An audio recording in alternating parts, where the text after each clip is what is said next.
Okay, so oh shit, whoops. I was given a task by the wife to come up with some positive reasons for our marriage or our success of our marriage. Now, I know marriage is a hot button topic in a few spaces. Marriage is to the point has it's really become demonized and shunned by a lot of men, those that have been divorced, those that are currently married, and those that have never been married. I get it. The no fault divorces, the child support, alimony, I get it. It has turned everything upside down as far as men's viewpoint on marriage, and then just how men are viewed as just utilities and not human beings. I get all that. But me personally, I cannot operate in fear. I can't knock something that I would never have tried or have done in myself. So I can only speak for myself, my marriage, my wives, and what works for us, and why I am in a happy place. I hear a lot of people saying, well, a lot of married guys don't even say that they're happily married. I don't know what happily married is. You're either married or you're not. Okay? Happy is a state of mind. Am I in a happy state of mind? Yes. So let me get into my reasons as to why I'm married to two wives. First things first, number one, every day I get positive daily affirmations from one or the other, if not both, on a continuously daily basis. I'm told I'm a tiger and go out there and go hunt and kill, and we'll be waiting for you to come back to bring back the kill. Go, hubby. Okay, I get that every day, and sometimes I take it for granted, and I just be like, yo, just stop. But I get that every day. Every day I'm told I'm great, I can do it, you're smart, you're intelligent, all the things that men, really daily affirmations go a long way as far as somebody's psyche and whatnot. But I get that every day. Number two, skill sets. The wives have skill sets that I deem necessary to the survival of just not only just a marriage but a relationships period. One's a nurse. She's administration, but she's been nursing for 30 years. So health and well-being, I got that covered. This one is finance and government. So I got all the ins and outs as far as numbers, how the government works, taxes, all that good stuff. So I got finance and the medical, best of both worlds, I think, to any household to help it grow. Okay. Number three, reinforcements. So this is kind of a tricky one. As far as reinforcements, when number one can't handle it, number two is always on the hill with the sniper rifle ready to pick up the slack, and vice versa. So they kind of help each other with the heavy lifting if in case I go down or there's a situation where it's even too much for me. So it's a team effort, reinforcements. Number four, burnout prevention. So when number one gets tired of me, she sends me down to number two. And she understands that separation is a good thing. It's a very good thing. So yes, there's times when we need not be in the same space all the time. We get on each other's nerves. She understands that, and before it becomes a problem, she sends me packing down to number two. Same thing with number two. Number two, we spend too much time together. It could be a problem. She sends me back home. So it works for us. Can't say it works for everybody else. I can't speak on everybody else. I'm speaking for what works for us. Okay. Number five, which is really important to me. Mini-Me gets different aspects of womanhood and is constantly surrounded by feminine women. Okay, now don't get me wrong. Number one is a Leo.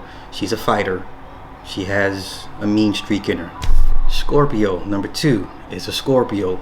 Need I say more? But they are, at the end of the day, are feminine women, and they know how to conduct themselves around a man, and they were raised by fathers, still have their fathers in their lives, so they hold fathers in a very, very high regard, and they put that on Mini-Me and say, hey, this is your dad is pretty much the universe, and treat him as such.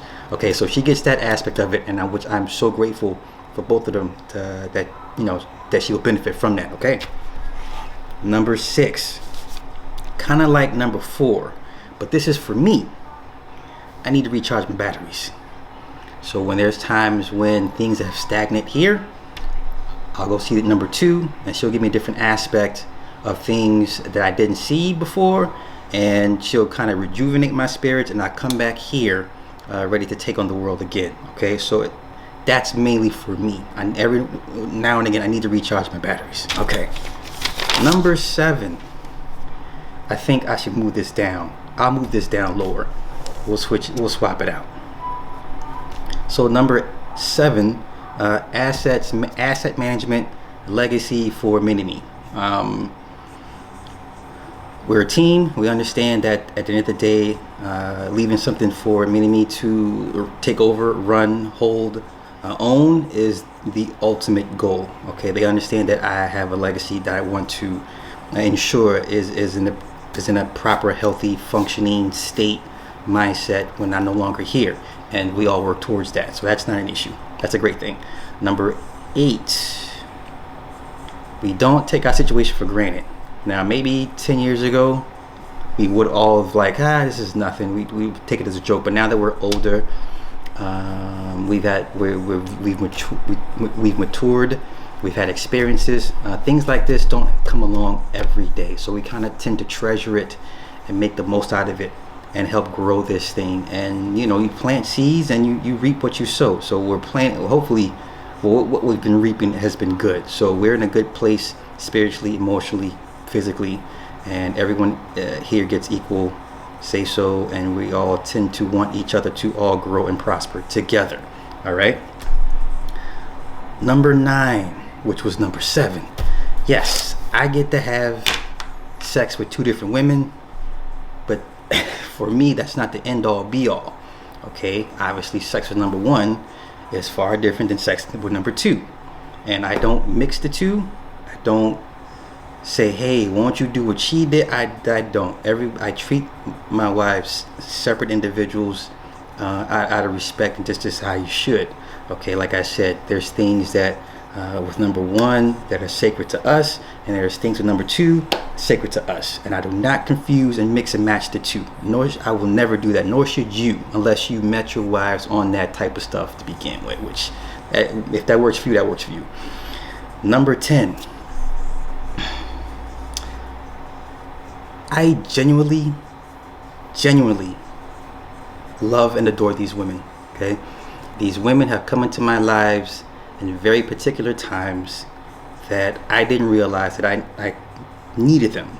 Okay, so number 1, she was my first introduction into California women, right? The free and breezy type, and then the hustler type. That she was my introduction to that.